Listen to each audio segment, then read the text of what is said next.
आज मी तुम्हाला अतिशय सोप्या पद्धतीने भेंडीची भाजी दाखवणार आहे. टिफिनसाठी तुम्ही नक्कीच या पद्धतीने भेंडीची भाजी करू शकता. पद्धत सोपी आहे, पण भेंडी अजिबातच चिकट चिवट होणार नाही. नेहमी काय होतं, आपण भेंडीला फोडणी देतो आणि थोड्याच वेळात भेंडीला भरपूर तारा सुटतात. ते होऊ नये म्हणून काय करायचं ते मी आजच्या व्हिडिओत सांगणार आहे. व्हिडिओ छोटासा आहे, त्यामुळे शेवटपर्यंत पहा आणि टिप्स आवडल्या तर व्हिडिओला लाईक करा, शेअर करा आणि सबस्क्राईबसुद्धा करा. इथे मी भेंडी आधी स्वच्छ धुवून त्यानंतरनं चिरून एका डब्यामध्ये भरून ठेवलेली होती. हे रात्रीचंच काम मी करून ठेवले आणि त्यानंतरनं सकाळी आपण टिफिनसाठी ही भेंडी वापरतोय.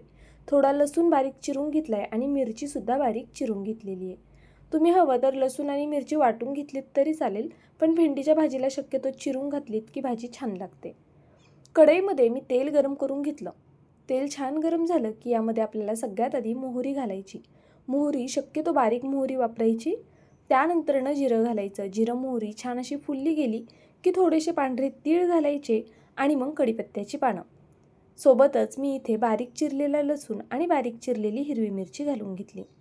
आता ही संपूर्ण फोडणी छान अशी आपण परतवून घेऊया. तर पहा, मिरचीचा हलकासा कच्चेपणा जाईपर्यंत मी ही फोडणी परतवून घेतली.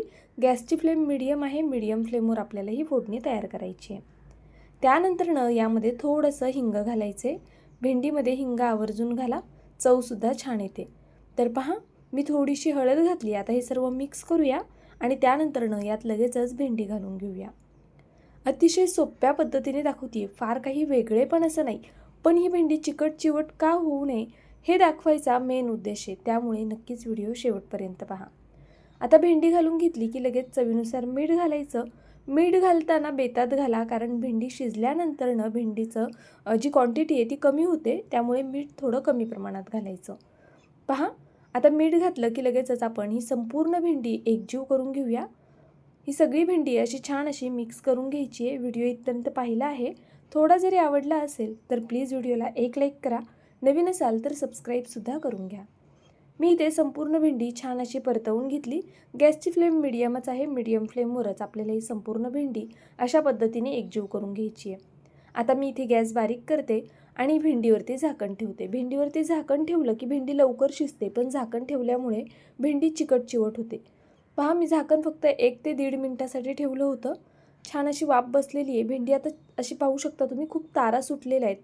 पण ह्या तारा पटकनी संपाव्यात किंवा मग एकदम मोकळी फडफडीत ही भेंडी तयार व्हावी, यासाठी आपल्याला पुढची ट्रिक करायची आहे. यामध्ये मी थोडीशी चिंच घालणार आहे. तुम्ही चिंचऐवजी कोकम किंवा लिंबाचा सुद्धा वापर करू शकता.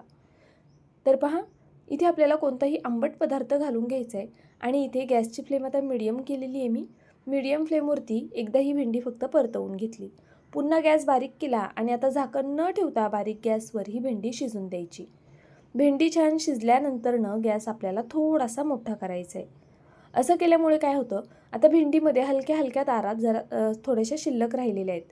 जर तुम्ही भेंडी शिजल्यानंतरनं गॅस थोडासा मोठा करून हिला एक अर्धा मिनटं फक्त परतवून घेतलीत ना, तर तिच्या संपूर्ण तारास नाहीशा होतील आणि भेंडी छान अशी मोकळी फडफडीत तयार होईल. तर तुम्हाला आजचा हा व्हिडिओ कसा वाटला कमेंट करून नक्कीच कळवा. नवीन असाल तर सबस्क्राईब करून घ्या. भेंडी झाल्यानंतरनं शेवटी कोथिंबीर घालायला विसरू नका. इथे व्हिडिओ स्किप झालेला आहे माझ्याकडनं तो. तर ठीक आहे, चला, व्हिडिओ आवडल्यास लाईक करा. नवीन असाल तर सबस्क्राईब करून घ्या. उद्या पुन्हा भेटूया अशाच एका छानशा रेसिपीसोबत. तोपर्यंत bye. Thank you so much for watching.